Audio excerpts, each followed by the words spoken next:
अब देखिए हमारा जो क्लास 10th का है साइंस का, उसका चैप्टर 5 का क्वेश्चन आंसर हम इसमें देखने वाले हैं, जो कि अभ्यास का प्रश्न उत्तर होने वाला है। इसका नाम है तत्वों का आवर्त वर्गीकरण।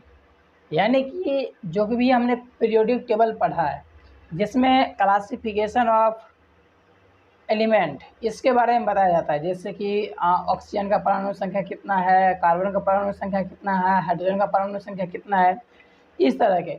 तो इसी पीरियोडिक टेबल के बारे में इस मतलब चैप्टर में पढ़ाया गया है, तो उसका क्वेश्चन आंसर देखने वाले हैं। इसमें देखिए सबसे पहला हमारा क्वेश्चन है, आवर्त सारणी में 22 से दाईं ओर जाने पर प्रवृत्तियों के बारे में कौन सा कथन असत्य है।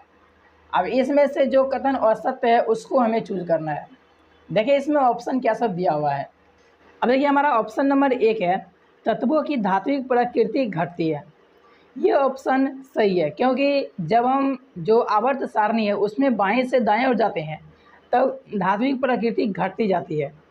अब इसके बाद देखिए बी नंबर ऑप्शन में संयोजकता इलेक्ट्रॉनों की संख्या बढ़ जाती है। ये भी सही है। जो संयोजकता इलेक्ट्रॉनों की संख्या मतलब हुआ कि तत्वों के बाहरी कक्षा में जो इलेक्ट्रॉन रहते हैं वो बढ़ जाती है, कब? बाएं से दाएं ओर जाने पर। ये भी सही है। फिर इसके बाद है परमाणु आसानी से इलेक्ट्रॉन का त्याग करते हैं। ये मिल गया भाई, ये है गड़बड़। जब हम बाएं से दाएं ओर जाते हैं तब आसानी से इलेक्ट्रॉन का त्याग नहीं होता है। तो ये ऑप्शन क्या है इसमें? सही है। क्यों? क्योंकि यही ऑप्शन गलत है और गलत कोई खोजने के लिए बोल रहा था, तो ऑप्शन नंबर सी इसका सही है। फिर है इस डी नंबर एक बार देख ही लेते हैं। इसमें है इनके ऑक्साइड अधिक अम्लीय हो जाते हैं। ये भी सही है। जब उसको हम ऑक्सीजन से रिएक्ट करवाते हैं तब, या फिर वो किसी रासायनिक अभिक्रिया के हेल्प से अगर वो ऑक्साइड बनता है तो वो उसका जो अम्लीयता क्षमता है वो बढ़ती जाती है। ठीक, जब हम आवर्त सारणी में बाएं तरफ से दाएं हो जाते हैं तब। चलिए अब नेक्स्ट क्वेश्चन देखते हैं। अब देखिए हमारा यहाँ पर 2 नंबर क्वेश्चन है, तत्व XCl2 सूत्र का वाला एक क्लोराइड बनाता है जो एक ठोस है तथा जिसका गलनांक अधिक है। आवर्त सारणी में यह तत्व संभवतः किस समूह के अंतर्गत होगा? ऑप्शन में दिया हुआ है सोडियम, मैग्नीशियम, एल्युमिनियम और सिलिकॉन। एक चीज़ देखिए इसमें आपको ध्यान ये देना है, यहाँ पे कहता है कि वो एक ठोस है, यानी कि वो ठोस होना चाहिए, साथ ही साथ उसका गलनांक भी अधिक होना चाहिए। अब यहाँ पे देखिए जब वो रिएक्ट करता है या फिर उसको किसी के साथ मिलाया जाता है, क्लोरीन के साथ मिलाया जाता है, तब वो क्या करता है कि अपने साथ, ठीक है, 2 क्लोरीन को रखता है। ऐसा रिएक्शन होना चाहिए। देखिए सोडियम, तो इसमें जब भी हम देखते हैं कि उसमें अगर ये क्लोरीन के साथ रिएक्ट करता है तब ये सिर्फ NaCl बनता है, यानी सोडियम क्लोराइड में NaCl, ये सिर्फ एक क्लोरीन को ही मतलब एक्सेप्ट करता है। तो ये तो भाई नहीं हो रहा है। फिर इसका देखिए Mg, हाँ मिल गया हमारा आंसर यहीं पे, क्योंकि मैग्नीशियम है ना, मैग्नीशियम ये क्या करता है, हमेशा 2 इलेक्ट्रॉन के साथ बॉन्ड बनाता है क्लोरीन के इलेक्ट्रॉन के साथ, और ये 2 इलेक्ट्रॉन को एक्सेप्ट करता है। तो इसलिए MgCl2 यही ऑप्शन सही होगा। ठीक है, ये ऑप्शन सही होगा। नेक्स्ट देखिए ऑप्शन अगर देख ही लेते हैं तो इसमें है Al, एल्युमिनियम में AlCl3 होता है। ठीक है, तो ये सब रहेगा बस MgCl2, यही क्या है, ये सही ऑप्शन है। चलिए अब नेक्स्ट क्वेश्चन देखते हैं। अब देखिए हमारा 3 नंबर क्वेश्चन है, किस तत्व में, ऑप्शन दिया हुआ है मतलब क्वेश्चन है किस तत्व में। अब इसमें कंडीशन बताएगा, उस हिसाब से हमें उसका आंसर देना है।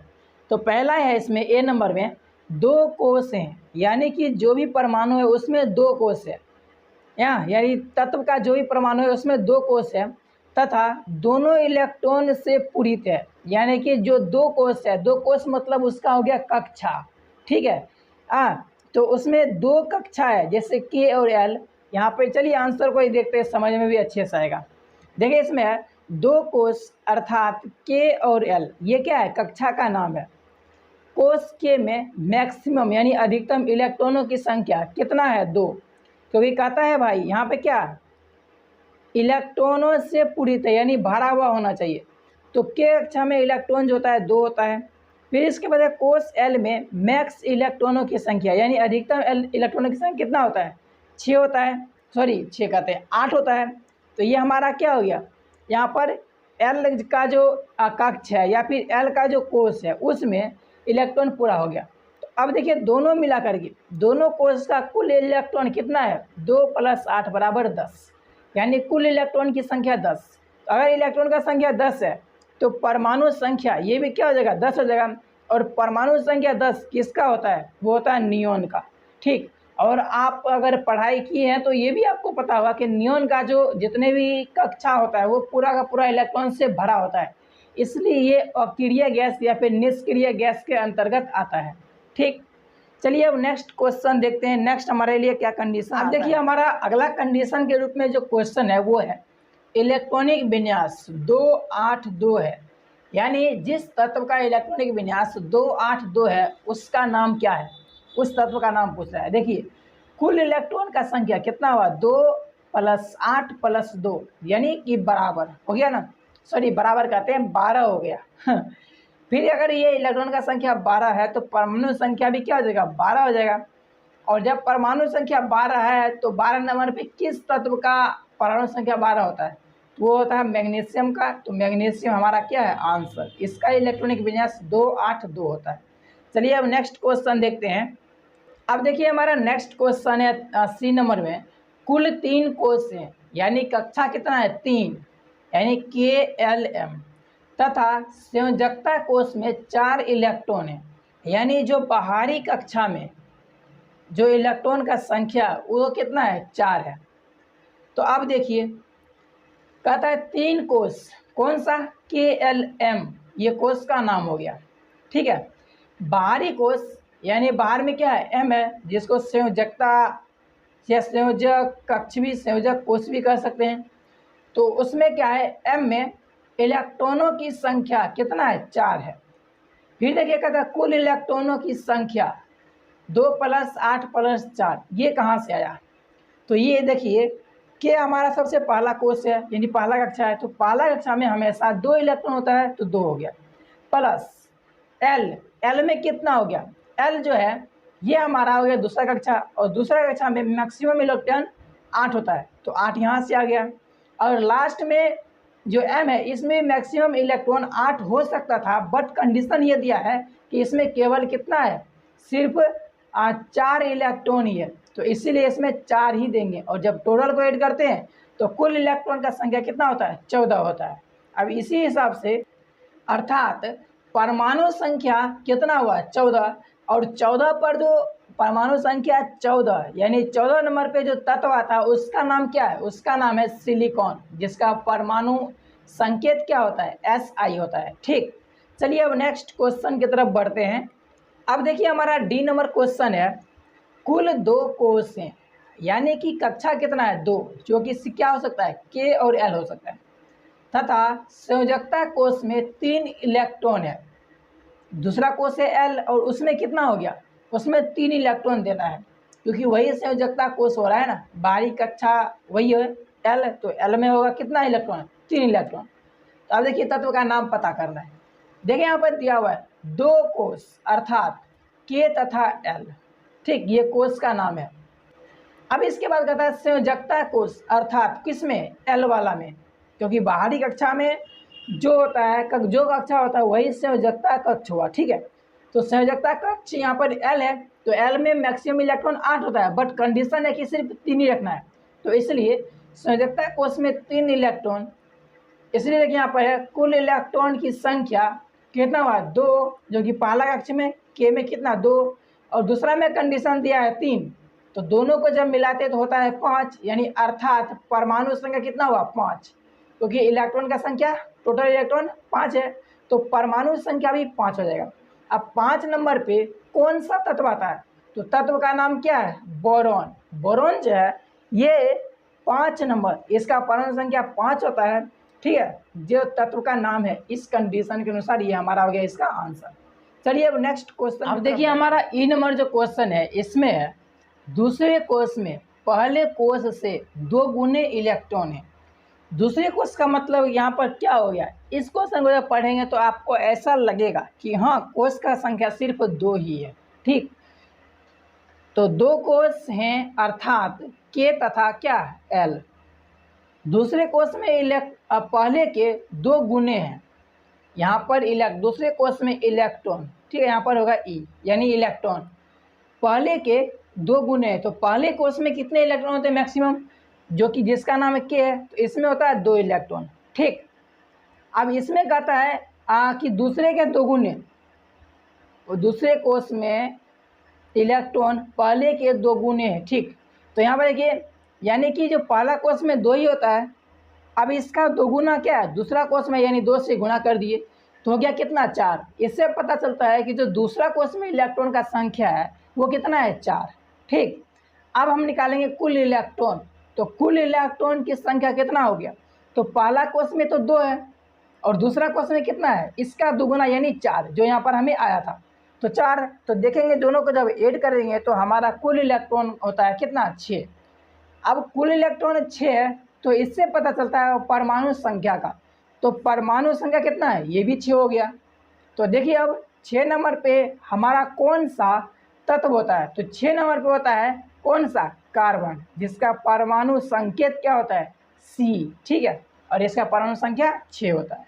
तो इस तरह से हम इसको बना सकते हैं। चलिए अब नेक्स्ट क्वेश्चन देखते हैं। देखिए अब हमारा ये 4 नंबर क्वेश्चन है, और 4 का जो पहला है इसमें ABC करके दिया है, 4 के अंदर भी 2-3 क्वेश्चन है। तो देखिए इसमें ए नंबर में है 4 का ए, जिसमें कहता है आवर्त सारणी में बोरोन के स्तंभ के सभी तत्वों के कौन कौन से गुणधर्म समान हैं। अब देखिए बोरोन के स्तंभ का मतलब क्या हुआ, तो बोरोन का स्तंभ का मतलब ये होता है, जैसे आप देखेंगे जब पीरियोडिक टेबल देखेंगे तो उसमें ना बोरोन होगा और उसके नीचे, ठीक है, उसके नीचे लाइन से जो भी तत्व है जिसमें आपको देखने को मिलेगा बोरोन, फिर इसके बाद देखने को मिलेगा एल्युमिनियम, इसी तरह से गैलियम, इंडियम, ठीक है। तो इस तरह से और भी तत्व रहेंगे, तो वो सभी तत्व हो गए किसके, बोरोन का स्तंभ वाला तत्व हो गया, ठीक। तो कहता है कि वही स्तंभ में जो भी तत्व आता है उन सब में ऐसा क्या खासियत है जो कि सब में एक समान है, उसी को पूछ रहा है, और उसी का नाम लिखने के लिए, मतलब वही चीज़ लिखने के लिए यहाँ पर बोल रहा है। तो देखिए इसमें इसका आंसर को देखते हैं। तो देखिए आवर्त सारणी में बोरोन के स्तंभ के सभी तत्वों के निम्नांकित गुणधर्म समान हैं, यानी जो सब नीचे में गुणधर्म लिखा हुआ है यही सब समान है। इसमें पहला है परमाणुओं की बाहरी कक्षा में इलेक्ट्रॉनों की संख्या 3 है। जब आप न उस स्तंभ में जैसे बोरोन हो गया, एल्युमिनियम हो गया, गैलियम हो गया और भी नीचे वो सब का जब इलेक्ट्रॉनिक विन्यास लिखोगे तब आपको पता चलेगा कि देखोगे सबसे लास्ट में, ठीक है, या सबसे लास्ट वाली कक्षे में जो इलेक्ट्रॉन होते हैं वो सिर्फ सब में 3 ही होंगे। तो इससे पता चलेगा कि बाहरी कक्षा में इलेक्ट्रॉन की संख्या कितना है, 3 है। ये सब में के सब में होता है, ठीक है, जो बोरोन के स्तंभ में आते हैं। फिर इसके बाद है बोरोन स्तंभ में सभी तत्व धातु हैं। इसमें यहाँ चीज एक ध्यान देने वाली बात ये है कि जो हम इसमें लिखे हैं बोरोन स्तंभ में सभी तत्व धातु है, यहाँ पर देखिए इस पॉइंट को थोड़ा समझने की जरूरत है। इसमें लिखा है बोरोन स्तंभ के सभी तत्व धातु हैं, तो यहाँ पर हमको बोरोन को मतलब ऐड नहीं करना है, बोरोन को छोड़कर जितने भी उसमें उस स्तंभ में तत्व हैं सबके सब क्या है, सबके सब धातु है, ठीक। अब देखिए हमारा नेक्स्ट पॉइंट है सभी तत्व 3 इलेक्ट्रॉन त्याग सकते हैं, क्योंकि बाहरी कक्षा में कितना इलेक्ट्रॉन है, 3 इलेक्ट्रॉन है, तो इसलिए वो 3 इलेक्ट्रॉन को छोड़ सकता है, ठीक। फिर इसके बाद है सभी तत्व विद्युत धनात्मक हैं। विद्युत धनात्मक बोले तो जब वो इलेक्ट्रॉन अगर छोड़ेगा, ठीक है, जैसे उसके पास बाहरी कक्षा में 3 इलेक्ट्रॉन है, तो अगर वो इलेक्ट्रॉन को छोड़ सकता है तो छोड़ेगा तो उससे प्लस चार्ज आएगा। अगर उससे प्लस चार्ज आता है तो इसका मतलब ये हुआ कि वो जो तत्व है वो कौन सा है, वो विद्युत धनात्मक तत्व है, ठीक। तो इस तरह से ही इसको आपको आंसर देना है, इसका आंसर देना है आपको। अब देखिए हमारा यहाँ पर बी नंबर क्वेश्चन है, 4 का ही बी है। आवर्त सारणी में फ्लोरीन के स्तंभ के सभी तत्वों के कौन कौन से गुणधर्म समान है। अब हमें ये फ्लोरीन स्तंभ के बारे में पूछ रहा है। शायद आप ये स्तंभ को तो पिछले ही क्वेश्चन में समझ लिया है। अब चलिए सिर्फ इसके आंसर को देखते हैं कि कौन कौन सा गुणधर्म ऐसा है जो कि उससे मिलता जुलता आता है। तो देखिए आवर्त सारणी में यहाँ पे कल हो या भाई हम कलवा क्यों लिख रहे हैं, यहाँ पर फ्लोरे, ठीक है। आवर्त सारणी में फ्लोरीन के स्तंभ में सभी तत्वों के निम्नांकित गुणधर्म समान हैं। अब कौन कौन से, तो देखिए परमाणुओं की बाहरी कक्षा में इलेक्ट्रॉनों की संख्या कितना है, 7 है। ये सब के सब जो फ्लोरीन के स्तंभ में जितने भी तत्व आते हैं सभी की बात कर रहा है। फिर इसके बाद नेक्स्ट है, फ्लोरीन स्तंभ में सभी तत्व अधातु हैं। इससे पहले जो बोरोन पढ़े थे उसमें सभी तत्व क्या था, सभी तत्व धातु था, और इसमें सभी तत्व क्या है, अधातु है। फिर इसके बाद है देखिए इसमें सभी तत्व एक इलेक्ट्रॉन ग्रहण कर सकते हैं, यानी कि एक इलेक्ट्रॉन ग्रहण कर सकता है। तो इलेक्ट्रॉन ग्रहण करने की क्षमता है, जब वो इलेक्ट्रॉन को ग्रहण करेगा तो उस पर चार्ज कौन सा आएगा, तो उस पर चार्ज आएगा नेगेटिव, यानी कि वो कौन सा तत्व है, वो होगा विद्युत ऋणात्मक। और वही हमारा नेक्स्ट पॉइंट भी है कि सभी तत्व विद्युत ऋणात्मक हैं। सभी तत्व कौन सा है, विद्युत ऋणात्मक। चलिए अब नेक्स्ट क्वेश्चन देखते हैं। अब देखिए हमारा यहाँ पर 5 नंबर क्वेश्चन है, एक परमाणु का इलेक्ट्रॉनिक विन्यास क्या है, 2 8 7 है। अब देखिए इसमें ये पूछ रहा है इलेक्ट्रॉनिक विन्यास अगर 2 8 7 है तो कंडीशन ए में है इस तत्व की परमाणु संख्या क्या है। तो परमाणु संख्या क्या होगा, तो बस जितना इलेक्ट्रॉन का संख्या उतना परमाणु संख्या। तो कुल इलेक्ट्रॉनों की संख्या 2 + 8 + 7, अगर सबको ऐड कर दिए तो हो गया 17। तो 17 यानी परमाणु संख्या क्या हो गया, 17। ठीक, इतना ही तक हमारा आंसर कर रहा था, तो इतना ही देना है। इसके वैसे 17 परमाणु संख्या किसका होता है, लवक क्लोरीन का होता है, लेकिन वो लिखना नहीं है। ठीक, चलिए अब नेक्स्ट क्वेश्चन देखते हैं। अब देखिए हमारा यहाँ पर नेक्स्ट बी नंबर में है, निम्न में किस तत्व के साथ इसकी रासायनिक समानता होगी। अब यहाँ पे दिया है नाइट्रोजन जिसका परमाणु संख्या 7 है, फ्लोरीन जिसका परमाणु संख्या क्या है, 9 है, पी मतलब फास्फोरस इसका परमाणु संख्या 15 है, AR मतलब ऑर्गन और इसका परमाणु संख्या 18 है। तो अब कहता है कि इसमें से कौन सा ऐसा तत्व है, ठीक है, जो कि हमने ऊपर देखा था परमाणु संख्या कितना था, 17, यानी बोले तो क्लोरीन। तो क्लोरीन के साथ में इसमें से किसका गुण ऐसा है जो क्लोरीन के साथ मिलता जुलता है, इसके बारे में पूछ रहा है। तो देखिए इसमें हम इसका इलेक्ट्रॉनिक विन्यास निकाल करके पता कर सकते हैं। तो देखिए दिए गए तत्व क्लोरीन हैं, पता चल गया, क्योंकि परमाणु संख्या 17 किसका होता है, क्लोरीन का होता है। तो कौन सा तत्व है, ये क्लोरीन है, और इसकी बाहरी कक्षा में इलेक्ट्रॉनों की संख्या 7 है। कितना है, 7। अब देखिए नाइट्रोजन जिसका परमाणु संख्या क्या है, 7 का इलेक्ट्रॉनिक विन्यास 2 5, ये इलेक्ट्रॉनिक विन्यास है। तो इसके बाहरी कक्षा यानी संयोजी इलेक्ट्रॉन कितना है, इसमें 5 है। तो इसमें तो गुण मिल नहीं रहा है, तो ये तो होने वाला नहीं है। अब इसके बाद है फ्लोरीन, इसका परमाणु संख्या 9 है, का इलेक्ट्रॉनिक विन्यास 2 और 7, यानी कि देखिए इसमें संयोजी इलेक्ट्रॉन कितना है, 7 है। तो यहाँ पर देख सकते हैं इसमें क्या हो गया, 7। फिर इसके बाद है फास्फोरस, इसका परमाणु संख्या 15 है और इलेक्ट्रॉनिक विन्यास 2 8 5 है। तो इसमें संयोजी इलेक्ट्रॉन कितना है, 5 है, जो कि यहाँ पर दिया है। फिर आर्गन है, इसका इलेक्ट्रॉनिक विन्यास क्या है, 2 8 8, क्योंकि परमाणु संख्या कितना है, 18 होता है। तो संयोजी इलेक्ट्रॉन कितना है इसमें, 0। अब यहाँ पे 0 क्यों आया है, 0 इसीलिए क्योंकि देखिए यहाँ पर इसका कक्षा होता है KLM कक्षा है ना। तो पहला कक्षा में 2 इलेक्ट्रॉन पूरा हो जाता है, फिर इसके बाद दूसरा कक्षा में 8 इलेक्ट्रॉन, ये भी पूरा है, फिर तीसरा कक्षा में भी 8 इलेक्ट्रॉन होता है और ये भी भरा हुआ है। तो अगर ये इलेक्ट्रॉन भरा हुआ है तो इसमें अब ये इलेक्ट्रॉन त्याग या फिर ग्रहण करने का क्षमता इसके पास नहीं है। इसके पास जितना जगह था उतना पूरा हो गया। अब यह ना किसी को इलेक्ट्रॉन देगा और ना ही इलेक्ट्रॉन किसी से लेने वाला है। तो जब ये क्रिया वो करेगा ही नहीं तो इसके पास संयोजी इलेक्ट्रॉन है, नहीं है। अगर किसी के पास कक्षा हो और उसमें जितने इलेक्ट्रॉन होने चाहिए उतने नहीं हैं, तभी उसमें संयोजी इलेक्ट्रॉन होते हैं और तभी वो किसी इलेक्ट्रॉन को ग्रहण कर सकते हैं या फिर अपना इलेक्ट्रॉन को छोड़ सकता है। बट इसके साथ ऐसा नहीं है, इसलिए इसके संयोजी इलेक्ट्रॉन कितने हैं, 0 हैं। ठीक, ये शायद आपको क्लियर हो गया होगा। अब इसके बाद है देखिए यहाँ पर चूँकि F9 का मतलब है फ्लोरीन जिसका परमाणु संख्या 9 है, में संयोजी इलेक्ट्रॉनों की संख्या कितना है, 7 है।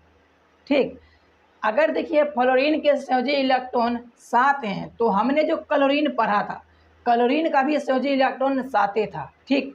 तो यह है, अतः दिए गए तत्व की जो कि क्लोरीन है, ठीक है, F9 के साथ रासायनिक समानता होगी। पता चल गया ना क्यों समानता होगी? क्योंकि इसके भी बाहरी कक्षा में 7 इलेक्ट्रॉन है और क्लोरीन के भी बाहरी कक्षा में 7 इलेक्ट्रॉन होते हैं, ठीक। बस वीडियो को इतना ही रहने देते हैं क्योंकि 20 मिनट का वीडियो लगभग बन चुका है। मिलते हैं आपसे हम नेक्स्ट वीडियो में।